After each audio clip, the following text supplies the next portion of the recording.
Lemahnya di Indonesia masalah subsidi adalah tujuannya bagus, tapi hanya sampai kepada masyarakat yang dituju itu 30-40%. 60-70% itu diserobot oleh bukan yang lemah atau bukan yang dituju. Ini perhitungannya saya nilai agak sesat, ini tidak sesuai dengan data BPS. Kalau ini yang kita sepakati untuk kita berikan subsidi 19,1 juta hektar, kalau kita kasih 1 juta 1 hektar, maka 19,1 triliun. Sedangkan subsidi pupuk sekarang ini adalah 25 triliun. Jadi disinilah kelangkaan pupuk.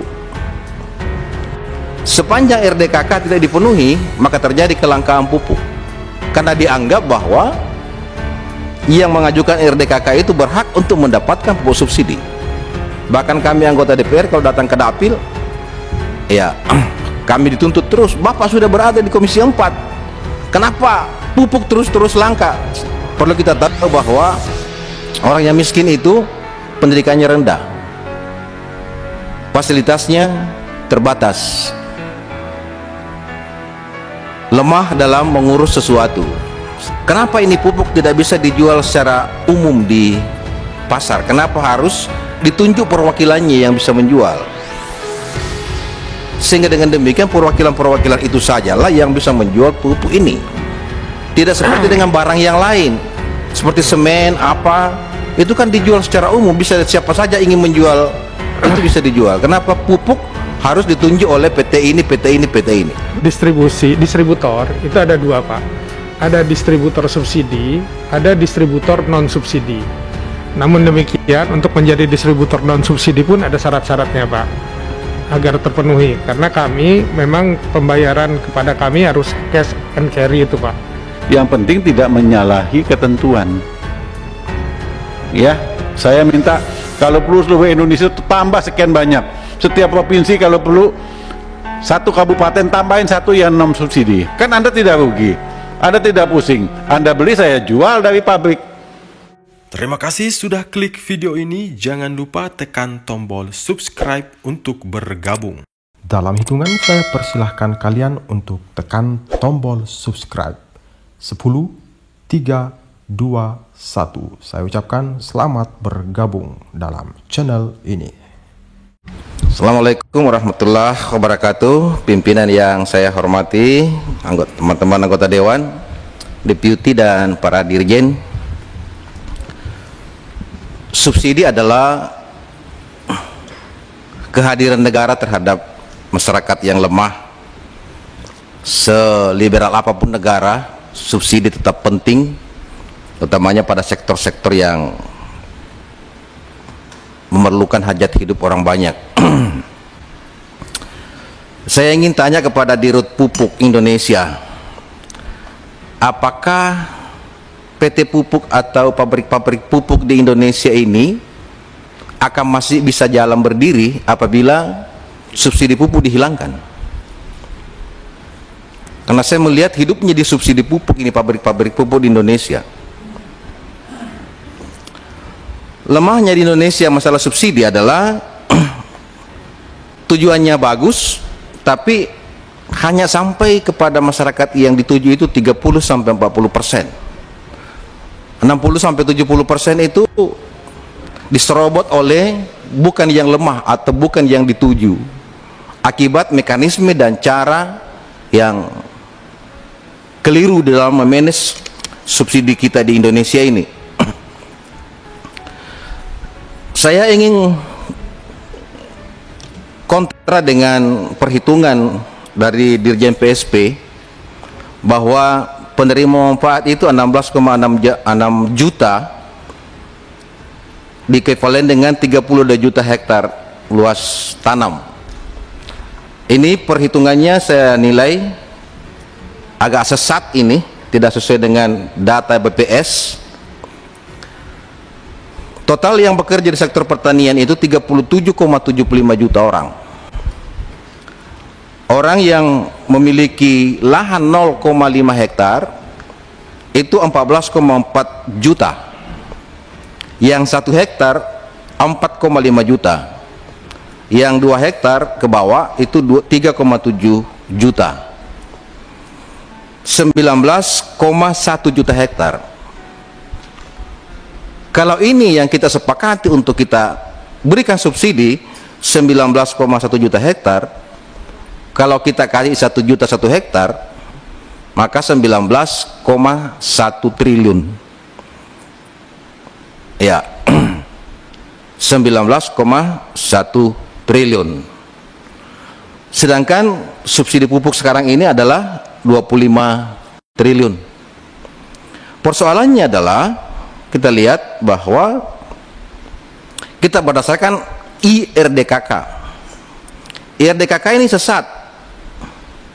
Kita lihat saja IRDKK ini 24 juta hektar atau 24 juta ton. Kemudian yang disetujui 9,041 juta ton. Ada deviasi ya, atau hanya sekitar 45%. Jadi disinilah kelangkaan pupuk. Sepanjang RDKK tidak dipenuhi, maka terjadi kelangkaan pupuk, karena dianggap bahwa yang mengajukan RDKK itu berhak untuk mendapatkan pupuk subsidi. Nah, ini persoalan kita. Sehingga itu memang perlu kajian yang mendalam terhadap sistem subsidi pupuk ini. Saya adalah orang yang mendorong supaya subsidi pupuk ini tetap jalan, tapi bagaimana sistemnya? Apakah kita langsung kepada lahannya atau langsung kepada orangnya, tidak lagi kepada harga atau barangnya? Kalau ini saya kira lebih efektif, jadi harga pupuk rata semua di Indonesia. Ya, kalau kita kasih 500.000 per musim tanam, berarti 1 juta per orang.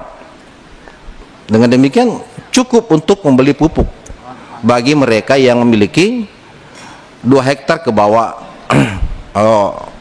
lahannya ini. Daripada sistem seperti ini yang tidak pernah bisa mencapai harapan masyarakat dan menjadi isu terus. Bahkan kami anggota DPR kalau datang ke dapil, ya kami dituntut terus, Bapak sudah berada di Komisi 4, kenapa pupuk terus langka? Nah, ini. Yang selanjutnya saya juga ingin sedikit mengkritisi mengenai perhitungan return. Dasar apa dipakai menghitung sehingga ada return 50,08 triliun terhadap subsidi pupuk ini, sehingga Pak Presiden sendiri mengatakan bahwa kita sudah mensubsidi sampai dengan 25 triliun. Apa yang didapat terhadap peningkatan produksi? Ya, walaupun kita tahu bahwa kalau tidak dipupuk pasti tidak terjadi peningkatan produksi yang kita harap.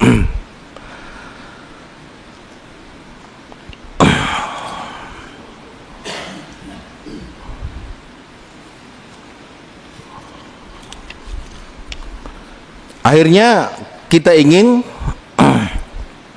subsidi 25 triliun ini betul-betul adil sampai kepada yang menerima, tidak dijemput oleh orang-orang yang lebih kuat. Perlu kita tahu bahwa orang yang miskin itu pendidikannya rendah, fasilitasnya terbatas, lemah dalam mengurus sesuatu, sehingga ini yang kadangkala mereka tidak mendapatkan, justru yang lebih kuat yang mendapatkan. Belum lagi kalau kita ingin lihat bagaimana perkebunan besar swasta juga banyak kita lihat bahwa ada pupuk subsidi di sana. Jadi pimpinan, saya kira data-data ini atau pandangan-pandangan ini perlu kita kaji dengan mendalam, sehingga pada akhirnya kita akan bisa menyimpulkan apakah subsidi pupuk dalam bentuk barang dilanjutkan ataukah subsidi dalam bentuk badan atau orang yang kita berikan yang lebih memungkinkan untuk lebih adil kepada petani yang betul-betul harus menerima subsidi dalam rangka menciptakan keadilan sebagai implementasi dari ideologi kita sila kelima keadilan sosial bagi seluruh rakyat Indonesia. Kami sekarang sedang berusaha menurunkan harga gas pupuk Iskandar Muda ini ke 6, sehingga semua pabrik pupuk itu kalau nanti ya misalnya ada perubahan pola subsidi dan lain-lain, tentunya kami siap untuk menghadapinya. Jadi intinya kami siap, Pak. Jadi tidak ada masalah dengan hal ini. Pimpinan, Ya. Dirut pupuk ini tadi pertanyaan saya memang. Ini Pak, saya minta jawaban tegas karena memang saya juga di Banggar, Pak. Ya. Sementara kita memang diskusikan di Banggar, apakah kalau subsidi pupuk ini dialihkan ke badan, ke orang, pabrik pupuk ini masih survive? Saya dapat jawaban hari ini, Bapak siap dengan itu. Ya, jadi sungguh-sungguh siap, Pak, ya, dengan Pak. itu. Jadi kami pun dengan BUMN, Pak, kami harus menyiapkan diri. Kami punya KPI, Pak.